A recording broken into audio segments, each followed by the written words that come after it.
39-40 వచనం. వేలాడవేయబడిన ఆ నేరస్తులలో ఒకడు ఆయనను దూషించుచు, నీవు క్రీస్తువు గదా, నిన్ను నీవు రక్షించుకొనుము, మమ్మను కూడా రక్షించుమని చెప్పాను. అయితే రెండవవాడు వానిని గద్దించి, నీవు అదే శిక్షావిధిలో ఉన్నావు గనక దేవునికి భయపడవా? మనకైతే ఇది న్యాయమే. మనము చేసిన వాటికి తగిన ఫలము పొందుచున్నాము గాని ఈయన ఏ తప్పిదమును చేయలేదని చెప్పి, ఈయన ఏ తప్పిదము చేయలేదు. ఇక్కడ నేను చెప్పే మాట మీరు గమనించాలి.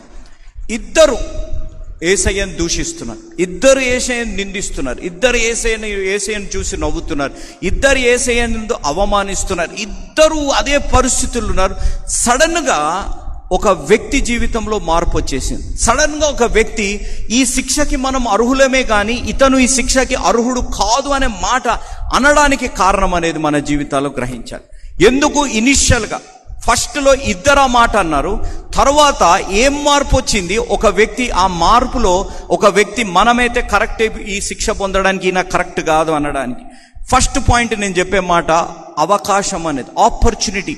క్రీస్తు మన జీవితంలో క్షేమాభివృద్ధికి ఇచ్చే ఒక గొప్ప అవకాశం ఏంటిదనగా, మన జీవితాల్లో ఎప్పుడైనా మీరు గుర్తుపెట్టుకోండి, ఇద్దరు దొంగలు సిలువ వేయబడ్డారు. యేసు ప్రభువు వారు మిడిల్లో ఉన్నారు, మధ్యలో ఉన్నప్పటికీ ఆ ఇద్దరు దొంగలు యేసయ్యని నిందించడానికి, ఇద్దరు కలిసి యేసయ్యని అవమానించడానికి కారణం, ఆ కింద ఉన్న ప్రజలు, ఆ కింద ఉన్న వ్యక్తులు యేసయ్యని నిందించడం. యేసయ్య నిన్ను నువ్వు కాపాడుకో, నీ గురించి నువ్వు మాట్లాడుకో, నిన్ను నువ్వు ఇది అన్నావు కదా, మందిరాన్ని కూలగొట్టి 3 రోజుల్లో కడతానన్నావు కదా, ఈ రోజు నిన్ను నువ్వు కాపాడుకో అని ఎప్పుడైతే ఇద్దరు దొంగలు అక్కడున్న ప్రజలు మాటలు వింటూ వచ్చారో యేసయ్యని నిందిస్తూ వచ్చారు.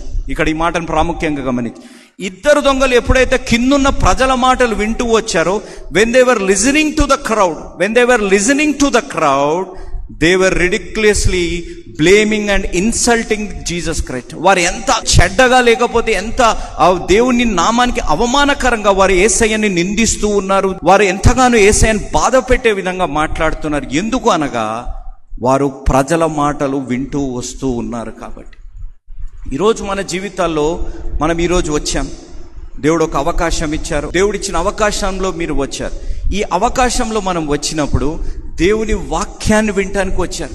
భక్సింగ్ గారు ఏం చెప్తారు, జోషన్న కొడుకు ఏం చెప్తారు అని మీరు రాలేదు. ఇక్కడ ఈరోజు నేను ఇక్కడ ఏర్పాటు చేయబడింది మనుషుల ఏర్పాటులో కాదు, దేవుని ఏర్పాటులో వచ్చాను.